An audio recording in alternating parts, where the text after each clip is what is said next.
Hello friends, നമ്മളിന്ന് കാണാൻ പോകുന്നത് മസ്കറ്റിലെ പബ്ലിക് ട്രാൻസ്പോർട്ടിൻ്റെ ഒരു വീഡിയോ ആണ്. ഇത് ഞങ്ങൾ മസ്കറ്റിൽ അൽക്വയറിൽ നിന്ന് റൂവിയിലേക്കാണ് പോയത്. പക്ഷേ എനിക്ക് അൽക്വയറിൽ നിന്നുള്ള വീഡിയോസ് കുറച്ചേ എടുക്കാൻ പറ്റിയിട്ടുള്ളൂ. നമുക്ക് അങ്ങനെയുള്ള വീഡിയോസ് ഒന്ന് കണ്ടു നോക്കാം.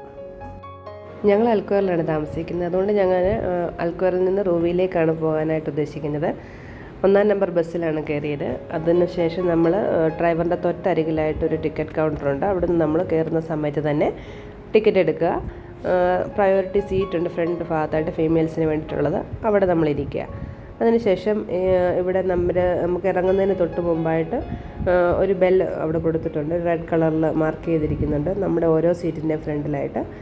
അതിൽ നമ്മൾ പ്രസ് ചെയ്യുക ഇറങ്ങുന്നതിന് തൊട്ട് മുമ്പായിട്ട്. അന്നേരം അവർക്കൊരു സ്പോട്ടുണ്ട് നിർത്തുന്ന, റെഡ് കളറിൽ ഇങ്ങനെ ബസ് സ്റ്റോപ്പ് എന്ന് മാർക്ക് ചെയ്തൊരു സ്പോട്ടുണ്ട്. അവിടെ അവർ സ്റ്റോപ്പ് നിർത്തും. ബെല്ല് പ്രസ് ചെയ്യുക, അവിടെ നമ്മൾ ഇറങ്ങുക. നമുക്ക് ഇറങ്ങേണ്ട സ്റ്റോപ്പ് ആകുമ്പോൾ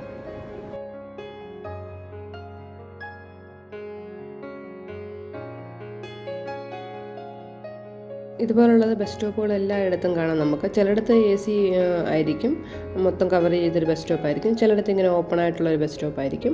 നമ്മളവിടെ കയറി നിൽക്കുക. ബസ് വരുന്ന ടൈം ആകുമ്പോൾ ബസ്സിലെ നമ്പർ നോക്കുക. നമ്പർ പറയുന്നത് തെറ്റാതിരിക്കാൻ വേണ്ടിയിട്ടാണ് നമ്പർ പറയുന്നത്. കാരണം പല സ്ഥലത്തിലോട്ടുള്ള ബസ്സിൻ്റെ നമ്പർ പലതായിരിക്കും. അത് നമ്മൾ പോകുന്ന സ്ഥലത്തിലുള്ള ബസ്സിൻ്റെ നമ്പർ മനസ്സിലാക്കിയിട്ട് അതിൽ കയറുക. പിന്നെ നമുക്ക് വലിയ ലഗേജൊക്കെ ഉണ്ടെങ്കിൽ ആ മഞ്ഞ ബോക്സിൽ നമുക്കിടാം, അല്ലെങ്കിൽ നമ്മുടെ സീറ്റിൻ്റെ ഫ്രണ്ടിൽ വെക്കാം. ഇതിൽ നമുക്ക് കയറുമ്പോൾ നമുക്ക് കാണാം ഫസ്റ്റ് 4 സീറ്റ്സ് വുമൺ പ്രയോറിറ്റി സീറ്റ്സാണ്. അതിൽ നമുക്കിരിക്കാം. ഇതിലെനിക്ക് തോന്നിയ ഒരു കാര്യം എന്ന് പറയുന്നത് നല്ലൊരു ബഡ്ജറ്റ് ഫ്രണ്ട്ലി ട്രിപ്പായിരിക്കും. കാരണം വളരെ കുറഞ്ഞ ചിലവിൽ കൂടുതൽ ദൂരം നമ്മൾക്ക് യാത്ര ചെയ്യാൻ പറ്റും. പിന്നെ കുട്ടികളൊക്കെ ഉണ്ടെങ്കിൽ അവരെ നമുക്ക് നല്ലതായിട്ട് ഹാൻഡിൽ ചെയ്യാൻ പറ്റും. ഇച്ചിരി ഫ്രണ്ടിൽ ഇത്തിരി സ്പേസ് ഒക്കെ ഉണ്ട് സീറ്റിൻ്റെ ഫ്രണ്ടിൽ. കുട്ടികൾക്ക് വളരെ ഇഷ്ടപ്പെടുമെന്ന് തോന്നുന്നു. കാരണം ഗ്ലാസ്സൊക്കെ ഉള്ളത് കാരണം കൂടുതലും കാഴ്ചകളൊക്കെ അവർക്ക് ആസ്വദിക്കാൻ പറ്റും ഈ ബസ് സർവീസിൽ നമുക്ക് പോകുമ്പോൾ. നമ്മൾക്ക് മോർണിംഗിലും ഈവനിങ്ങിലും നല്ല തിരക്കുണ്ടാവും ബസ്സിൽ. ആ സമയത്ത് സീറ്റൊക്കെ കിട്ടാൻ ഇത്തിരി ബുദ്ധിമുട്ടുണ്ടാവും. നല്ല തിരക്കുണ്ടാവും ആ ടൈമിൽ. ഡ്യൂട്ടിക്ക് പോകുന്ന ടൈമും തിരിച്ച് വരുന്ന ടൈമൊക്കെ ആകുമ്പോൾ ഇത്തിരി തിരക്കായിരിക്കും. പിന്നെ ഒരു കാര്യം എന്ന് പറയുന്നത്, ടാക്സി നിർത്തുന്ന പോലെ എല്ലാ സ്റ്റോപ്പുകളിലൊന്നും അത് നിർത്താറില്ല. അതിൻ്റെ ബസ് സ്റ്റോപ്പിൽ മാത്രമേ നിർത്താറുള്ളൂ. അത് നമ്മൾ ശ്രദ്ധിക്കാം. വളരെ ഈസി ആയിട്ട് നമുക്ക് ടാക്സി കയറുന്നതിനെക്കാട്ടിലും വളരെ കംഫർട്ടബിളായിട്ട് നമുക്ക് ഇരുന്ന് യാത്ര ചെയ്ത് പോകാം. സ്ഥലങ്ങളൊക്കെ കാണാം. നല്ലൊരു യാത്രയായിരുന്നു. ഫീമെയിൽസിനെ സംബന്ധിച്ചിടത്തോളം ഇത് നല്ലൊരു ഓപ്ഷനാണ് നമുക്ക് യാത്ര ചെയ്യാൻ വേണ്ടിയിട്ട്. ഇത് പബ്ലിക് ബസ് സർവീസ് നമ്മൾക്ക് എല്ലാ സിറ്റീസിലും കണക്ട് ചെയ്തിട്ടുള്ളതാണ്. ഇതിൽ മെയിനായിട്ട് 2 ബസ് സ്റ്റേഷനാണുള്ളത്. ഒന്ന് റൂവിയിലും ഒന്ന് മബേലയിലുമാണ്. ഇത് നമുക്ക് 200 ബൈസ് മുതലാണ് ഇതിൻ്റെ ടിക്കറ്റ് റേറ്റ് സ്റ്റാർട്ട് ചെയ്യുന്നത്. അതുകൊണ്ട് തന്നെ ഇത് നമുക്കൊരു ബഡ്ജറ്റ് ഫ്രണ്ട്ലി ട്രിപ്പ് എന്ന് തന്നെ പറയാം. എയർപോർട്ടിലോട്ടും എല്ലാ സ്ഥലത്തിലോട്ടും ഇതിൽ ബസ് സർവീസ് നമ്മൾക്ക് അവൈലബിൾ ആണ്. ഇപ്പോൾ നമ്മളിപ്പോൾ റൂബി ബസ് സ്റ്റാൻഡിലോട്ട് വന്നുകൊണ്ടിരിക്കുകയാണ്. റൂബി ബസ് സ്റ്റാൻഡിൽ നമ്മൾക്ക് ഇറങ്ങിയിട്ട് അവിടെ കുറച്ച് കാര്യങ്ങളുണ്ട്. അത് കഴിഞ്ഞിട്ട് തിരിച്ച് നമ്മൾ ബസ്സിന് തന്നെ വരാനാണ് തീരുമാനിച്ചിരിക്കുന്നത്. ആദ്യം ടാക്സി എടുക്കാമെന്ന് വിചാരിച്ചു. പിന്നെ ബസ്സിലെ യാത്രയിൽ ഒരു കംഫർട്ടബിളൊക്കെ ഓർത്തിട്ട് നമ്മൾ ബസ്സിന് തന്നെ വരാൻ തീരുമാനിച്ചു.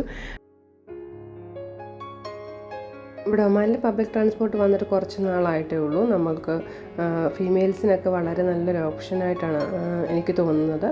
മിക്ക ബസ് സ്റ്റോപ്പുകളിലും നമുക്ക് കാണാൻ പറ്റും ബസ്സിൻ്റെ ടൈമിങ് അതിൽ മാർക്ക് ചെയ്തിരിക്കുന്നത്. റൂവിയിൽ ചെല്ലുമ്പോൾ നമ്മൾക്ക് കാണാൻ പറ്റുന്നത് ബദൽസാമ ഹോസ്പിറ്റലിൻ്റേതും നെസ്റ്റോയുടേതും മിഡിലായിട്ട് ഓപ്പോസിറ്റ് സൈഡിലായിട്ടാണ് നമുക്ക് ഇതിൻ്റെ ബസ് സ്റ്റോപ്പ് കാണാൻ പറ്റുന്നത്. നമ്മൾ കാര്യങ്ങളൊക്കെ സാധിച്ചു കഴിഞ്ഞിട്ട് നമ്മൾ തിരിച്ച് ബസ് സ്റ്റോപ്പിൽ വന്ന് നിൽക്കുക. നമുക്ക് ഏത് സൈഡിലോട്ട് പോകേണ്ട ബസ്സാണ് നോക്കുക. 1-ാം നമ്പർ ബസ്സാണെങ്കിൽ അതിൽ അമ്രാത്ത, വാദി കബീർ, പല സ്ഥലങ്ങളിലോട്ടുള്ള ബസ്സിന് നമ്പേഴ്സ് പ്രത്യേകം അതിനകത്ത് കൊടുത്തിട്ടുണ്ട്. ആ നമ്പർ അതിൽ നമ്മൾക്ക് എല്ലാ റൂട്ടിലോട്ടും ഉള്ള ബസ് നമ്മൾക്ക് ബസ് സ്റ്റാൻഡിൽ നമുക്ക് കാണാൻ പറ്റും.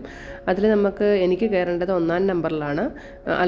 റൂവിൽ നിന്ന് അൽക്കോറിലോട്ടുള്ള ബസ്സിലാണ്. അവിടുന്ന് എൻട്രി ഉള്ളി എന്നുള്ള ഭാഗത്തൂടെ കയറി ടിക്കറ്റ് എടുക്കുക. ടിക്കറ്റ് കൗണ്ടറിൽ ടിക്കറ്റ് എടുക്കുക.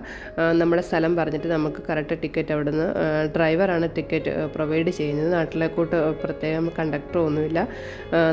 നമുക്ക് പ്രയോറിറ്റി സീറ്റ് ഫ്രണ്ടിലാണ് പറഞ്ഞിരിക്കുന്നത്. ആ ഫ്രണ്ടിൽ സീറ്റിൽ നമ്മളിരിക്കുക.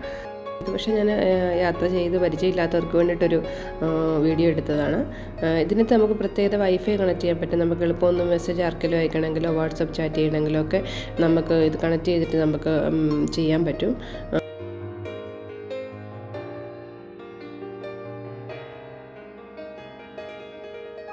പിന്നെ ഇതിൽ നമ്മൾ ശ്രദ്ധിക്കേണ്ട കാര്യം എന്ന് വെച്ചാൽ ഇതിൽ നമ്മൾ കറക്റ്റ് ബസ് നമ്പർ നമ്മൾ മനസ്സിലാക്കി വെക്കുക. രണ്ടാമത്തെ കാര്യം, നമ്മൾ ഇറങ്ങുന്ന സ്റ്റോപ്പിൽ കറക്റ്റായിട്ട് പ്രസ് ചെയ്യുക, സ്വിച്ച് പ്രസ് ചെയ്യുക. റെഡ് കളറിലെ സ്വിച്ച് അവിടെ കൊടുത്തിട്ടുണ്ട്, എല്ലാ സീറ്റിൻ്റെ ഫ്രണ്ടിലായിട്ട് കാണാം നമുക്ക്.